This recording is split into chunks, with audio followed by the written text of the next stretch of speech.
Hello friends, कैसे हैं आप। आज हम अपने स्टडी चैनल में नया चैप्टर स्टार्ट कर रहे हैं। नया तो नहीं कह सकते, हमने इस चैप्टर को पहले स्टार्ट कर दिया था। ये 12th क्लास की केमिस्ट्री का सेकंड चैप्टर जो हमने अपने लास्ट वीडियो में स्टार्ट किया था। स्टूडेंट्स, आपने देखा होगा वहाँ हमने इस चैप्टर का कुछ पोर्शन डिस्कस किया था, जिसमें हमने technical definition of solution, molarity, है ना, ये डिस्कस किया था। और उसमें क्या क्या चैप्टर में कंटेंट है, कैसे कैसे हमें पढ़ना है, चैप्टर किस तरीके से है, ये सब हमने डिस्कस किया था। वहाँ मोलैरिटी से रिलेटेड 2 न्यूमेरिकल क्वेश्चन मैंने आपको दिए थे। होप आपने क्वेश्चन सॉल्व किए होंगे और आपको समझ में आया होगा। स्टूडेंट्स, आपके किसी तरीके के कोई कमेंट्स मुझे नहीं मिले हैं।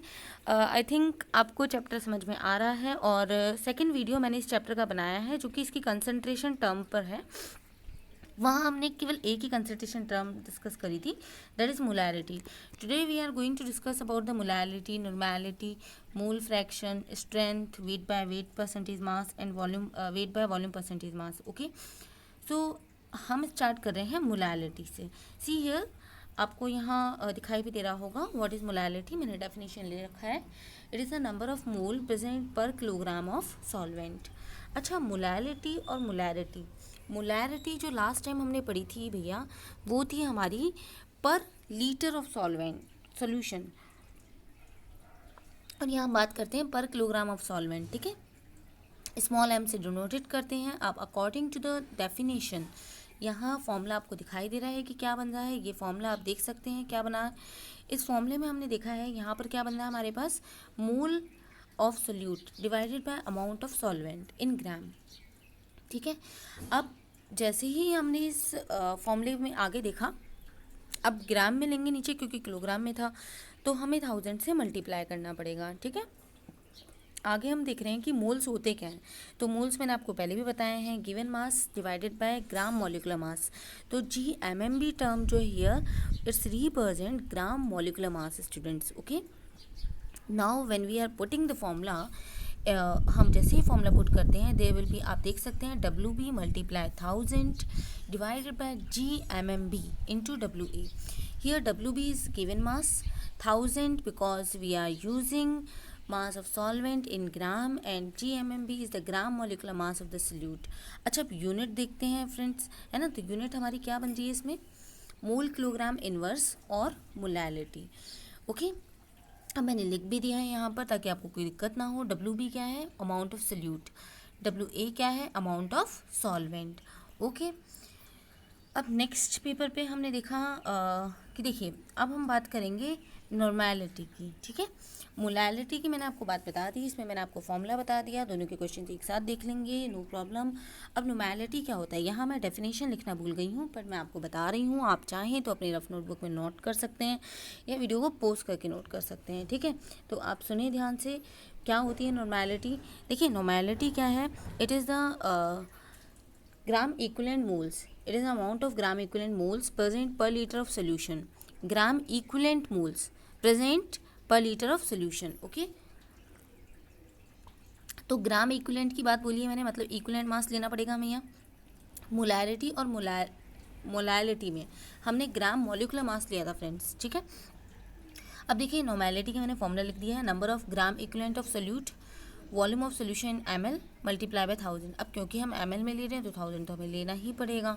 ठीक है, अब ग्राम इक्विवेलेंट कैसे निकालते हैं वेट, तो आपको पता है ग्राम इक्विवेलेंट वेट निकालने के लिए हमें सिंपल सी चीज़, जो भी सोल्यूट का वेट है उसको आप उसके वैलेंसी फैक्टर से, ठीक है, आप उसे डिवाइड कर सकते हैं ग्राम इक्विवेलेंट निकालने के लिए। ठीक है, तो ग्राम इक्विवेलेंट W हमने लिया गिवन मास। ठीक है, कितना अमाउंट हमें मिला हुआ था, और GEM क्या है, ग्राम इक्विवेलेंट मॉलिक्यूलर मास। ठीक है, जैसे ही हमने फॉर्मूला रखा, यहाँ हमारे पास क्या है, small w multiply by 1000 GEM multiply by VML।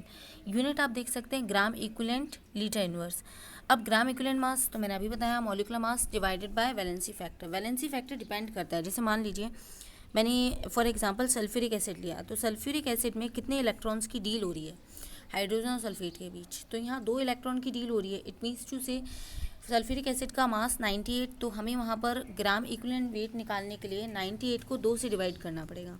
Hope आपको समझ में आ रहा होगा। मैं एक और एग्जांपल लेती हूँ।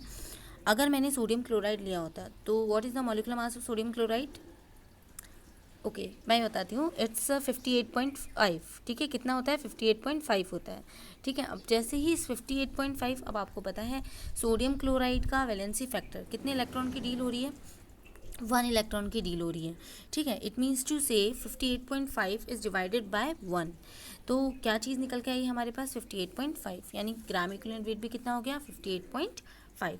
एक क्वेश्चन देख लेते हैं, होप आपको ज़्यादा समझ में आएगा। देखिए यहाँ मैंने लिख रखा है 4.9 gram sulphuric acid dissolve in 500 ml of solution. तो 4.9 ग्राम ऑफ सल्फ्यूरिक एसिड, देखो जल्दी जल्दी बताओ, देखो 4.9 ग्राम क्या है, गिवन मास, ठीक है, किसका, सल्फ्यूरिक एसिड का, और ये हमारा क्या है सोल्यूट, क्योंकि क्वेश्चन ने बोला ये डिजॉल्व हो रहा है, इसका मतलब ये सोल्यूट है। 500 ml क्या है सोल्यूशन, यानी कि अमाउंट ऑफ वॉल्यूम कितना दिया है 500 ml दे दिया हमें, ठीक है। Calculate the normality of solution, हमें नॉर्मेलिटी कैलकुलेट करनी है, तो हमने लिखा ऊपर गिवन मास, नीचे मॉलिक्यूलर मास। अब मॉलिक्यूलर मास नहीं, सॉरी, ग्राम इक्विवेलेंट मास। तो अभी अभी मैंने आपको सल्फ्यूरिक एसिड का ग्राम मॉलिक्यूलर वेट बताया था 98। देखिए यहाँ साइड में मैंने लिख रखा है mw/2, तो 2 इसका क्या है वैलेंसी फैक्टर, क्योंकि टोटल इलेक्ट्रॉन की डील कितनी हुई है 2 इलेक्ट्रॉन की। अब जैसे ही हमने 98 को 2 से डिवाइड दिया तो हमारे पास क्या आ गया 49, डन। वैल्यू पुट कर देंगे, और 1000 हमने क्यों लगाया है ऊपर, क्योंकि हम ml में ले रहे हैं, 500 हमारे पास नीचे जो वॉल्यूम है वो ml में है, और अकॉर्डिंग टू डेफिनेशन वो होना चाहिए किसमें, लीटर में। अब इसको हम जैसे सॉल्व करते हैं तो हमारे पास आंसर आता है ग्राम इक्विवेलेंट लीटर इनवर्स, ठीक है, 0.2 N। अब मास परसेंटेज की बात कर लेते हैं students. What is mass percentage, देखिए मास परसेंटेज में बहुत ज़्यादा क्वेश्चन आते हैं। हम जब भी कोई बेसिक या जनरल पेपर देते हैं, ठीक है, तो वहाँ कॉमन पेपर के अंदर, चाहे आप किसी भी एंट्रेंस पेपर के दीजिए, वहाँ पर मास परसेंटेज में ही न्यूमेरिकल्स को ज़्यादा पूछा जाता है, डायरेक्टली नहीं पूछते, मोलैरिटी के टर्म में परसेंटेज देके क्वेश्चन पूछते हैं। अभी हम यहाँ देखेंगे, तो देखिए मास परसेंटेज है क्या, परसेंटेज बाय मास की बात कर रहे हैं, डेफिनेशन देख लेते हैं। Amount of solute in gram percent 100 gram of the solution, 100 ग्राम, क्योंकि देखो परसेंटेज का सारा खेल ही बच्चों किस पे होता है 100 पे होता है, ठीक है। तो होप सो आपको समझ में भी आ रहा होगा ये चीज़, और फिर भी अगर आपको कोई प्रॉब्लम होती है तो आप कमेंट बॉक्स में लिख सकते हैं। अब आप नेक्स्ट देखिए, यहाँ मैंने क्या लिया है वेट बाय वेट परसेंटेज लिया है, इसका मतलब क्या है amount of solute in 100 gram of solution, ठीक है, यानी सोल्यूट भी ग्राम में होगा और सोल्यूशन भी किस में होगा, ग्राम में होगा। अब परसेंटेज फाइंड आउट जब भी हमें करनी होती है तो मैंने क्या लिख दिया, gram amount of solute divided by gram of solution multiply by 100, ऐसे ही निकालते हैं परसेंटेज। भाई आपको किसी अपने मार्क्स की परसेंटेज निकालनी हो, आप कैसे निकालते हो, obtain marks divided by full marks multiply by 100, ऐसे निकलती है। एग्जाम्पल देखो, इसका मतलब क्या, ऊपर वाली चीज़ थोड़ी सी समझ में आएगी। मैंने कहा 5% NaOH सोल्यूशन, तो 5% NaOH सोल्यूशन, इसका क्या मतलब है, इसका सीधा मतलब है 5 ग्राम इंटू 100 ग्राम, यानी कि 5 ग्राम NaOH मैंने लिया है किसमें 100 ग्राम सोल्यूशन में, ठीक है। इसका मतलब ये है अमाउंट ऑफ सोल्यूट 5 ग्राम है, अमाउंट ऑफ सोल्यूशन 100 ग्राम है, एंड अमाउंट ऑफ सॉल्वेंट कितना है, सोल्यूशन में से आप सोल्यूट को माइनस कर दीजिए 95 ग्राम, ठीक है। अब इसी क्रम में हम बात करते हैं वेट बाय वॉल्यूम परसेंटेज की, तो देखो इसको भी सिंपली हम डिफाइन कर सकते हैं, amount of solute percent 100 ml of solution, is that clear. तो वही परसेंटेज निकालेंगे अमाउंट ऑफ सोल्यूट, अब नीचे क्या है ml आ जाएगा, ठीक है, क्योंकि 100 ml की बात हो रही है, सोल्यूशन ml और मल्टीप्लाई बाय 100। देखो क्वेश्चन कैसे करते हैं, क्वेश्चन ऊपर की तरह नहीं आएंगे, क्वेश्चन इस तरीके से आएंगे जैसे मैंने आपको कहा calculate the molality of 5% NaOH solution. अब क्योंकि मैंने मोलैलिटी की बात करी है और मोलैलिटी आपको पता है वेट बाय वेट है, ठीक है, मैंने पहले ही अपने वीडियो में, अगर आपने पहले वाला वीडियो नहीं देखा है तो आप पहले वाला वीडियो देख लेना, ठीक है। वहाँ हमने बात करी थी कि हमने कंसनट्रेशन टर्म को किस बेसिस पे 2 कैटेगरी में डिवाइड किया है। एक कैटेगरी थी volume based percentage and second category is mass based percentage, and molality is depending on the mass based percentage, okay. So the molality becomes, अब देखो 5% की बात करी है तो given mass 5, ठीक है, सॉल्वेंट की बात होती थी मोलैलिटी में तो 95 आ गया नीचे। अब क्योंकि NaOH का मॉलिक्यूलर मास कितना होता है 40, और 1000 यहाँ हमने लगा ही दिया क्योंकि मोलैलिटी की बात हो रही है ना। अब ये 95 कहाँ से आया, भाई देखो 95 इसलिए आया क्योंकि 5% की बात हो रही थी, तो 5 ग्राम इंटू 100 ml 100 ग्राम सोल्यूशन, तो सोल्यूशन कितना है 100 ग्राम, और हमें चाहिए क्या था सॉल्वेंट, तो आपको ऊपर ही मैंने बताया था, ये देखो सॉल्वेंट निकालने के लिए 100 में से हमने 5 को माइनस करा तो क्या आ गया 95, ठीक है। ओके, होप आपको समझ में आया होगा। आंसर मैंने निकाल लिया, लेकिन अगर मुझे मोलैरिटी निकालनी होती स्टूडेंट, देखो मैंने कैपिटल एम भी निकाला है नीचे, तो मैं 100 ही लेती, क्योंकि मोलैरिटी का फॉर्मूला हमने पढ़ा था नंबर ऑफ मोल्स, ठीक है, अमाउंट ऑफ मोल्स इन पर litre of solution. Is that clear? Okay, कोई भी दिक्कत हो आप लिख सकते हैं मुझे कमेंट बॉक्स में, कोई दिक्कत वाली बात नहीं है। वापस वही पेज आ गया है, हम इसको आगे ले लेते हैं। देखिए नेक्स्ट हमारी चीज़ है मोल फ्रैक्शन, ठीक है।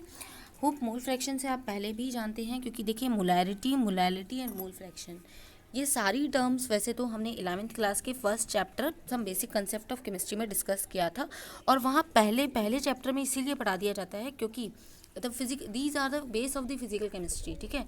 इवन द सोल्यूशन केमिस्ट्री, जब भी आप कोई सोल्यूशन के बारे में बात करेंगे या किसी भी चीज़ के बारे में बात करेंगे, even these terms are most important as per the practical exams also, because हमें टाइट्रेशन करनी है, तो टाइट्रेशन में तो ये हमारे लिए इंपॉर्टेंट है ही है। अब मोल फ्रैक्शन क्या है? देखिए मोल फ्रैक्शन की मैंने डेफिनेशन नहीं लिखी है, मैंने डायरेक्ट फॉर्मूला लिखा है। अगर आप चाहें तो मैं बता देती हूँ, आप लिख सकते हैं। मोल फ्रैक्शन क्या है? It may be defined by the ratio of mole of solute, ठीक है, and total number of moles of solution. यानी कि देखो फ्रैक्शन से मन में बात ही आ जाती है कि यार अगर एक सोल्यूशन हम बात कर रहे हैं और उस सोल्यूशन में हमारे पास बहुत सारे कंपोनेंट हैं students, like A B C D, ठीक है, वॉट जितने भी आप कितने भी इन्फिनिट आप ले सकते हैं, उसमें से किसी भी एक कंपोनेंट, सपोज मुझे ए का मोल फ्रैक्शन निकालना है, ठीक है, तो फ्रैक्शन का मतलब ही क्या होता है? फ्रैक्शन का मतलब होता है न्यूमरेटर अपॉन डिनोमिनेटर, ठीक है। तो मैंने जिस कंपोनेंट का मुझे मोल चाहिए, जिस कंपोनेंट का मुझे फ्रैक्शन निकालना है, वो कंपोनेंट न्यूमरेटर में आ जाता है, और टोटल चीज़ जो होती है, टोटल मोल्स, वो नीचे आ जाते हैं। देखिए यहाँ मैंने लिखा है, suppose if we are considered that binary solution, there are two component A and B, and we are finding the mole fraction of B, then n B divided by n A plus n B. Now what is x? देखिए mole fraction को x से denote करते हैं, जिनको पता है बहुत अच्छी बात है, और जिनको नहीं पता था वो नोट डाउन कर ले। एक्स से डिनोट करते हैं, इसीलिए मैंने यहाँ क्या लिखा है, x B equals to n B. एन क्या है? Small n is representing symbol of mole, ठीक है। अब मैं एन एक्स बी निकाल दी हूँ, एक्स बी मतलब मोल फ्रैक्शन ऑफ बी, तो मैंने बी कंपोनेंट के मोल को ऊपर रखा और टोटल मोल नीचे रख लिया। अच्छा एक और चीज़ ध्यान रखना है स्टूडेंट, किसी भी मोल फ्रैक्शन यानी टोटल जो मोल फ्रैक्शन होती है उसकी वैल्यू कभी भी एक से ज़्यादा नहीं आएगी किसी भी सॉल्यूशन के लिए। इसका मतलब मान लीजिए मैं आपको एक न्यूमेरिकल देते हैं और उस न्यूमेरिकल में आप मोल फ्रैक्शन निकाल रहे हैं। सपोज मैंने आपको कहा कि there is a solution of glucose and water, find out the mole fraction of glucose, कुछ अमाउंट मैंने आपको दे दिया, और अगर आपके ग्लूकोज के मोल फ्रैक्शन की वैल्यू 1 से ज़्यादा आती है तो वो गलत है, क्योंकि किसी भी सॉल्यूशन में टोटल मोल 1 से कभी ज़्यादा हो ही नहीं सकता। Is it clear? अब हम बात करते हैं स्ट्रेंथ की। तो देखिए स्ट्रेंथ क्या होती है? Number of gram of solute dissolve in 1 litre of solution, यानी how many gram of solute dissolve in 1 litre of solution.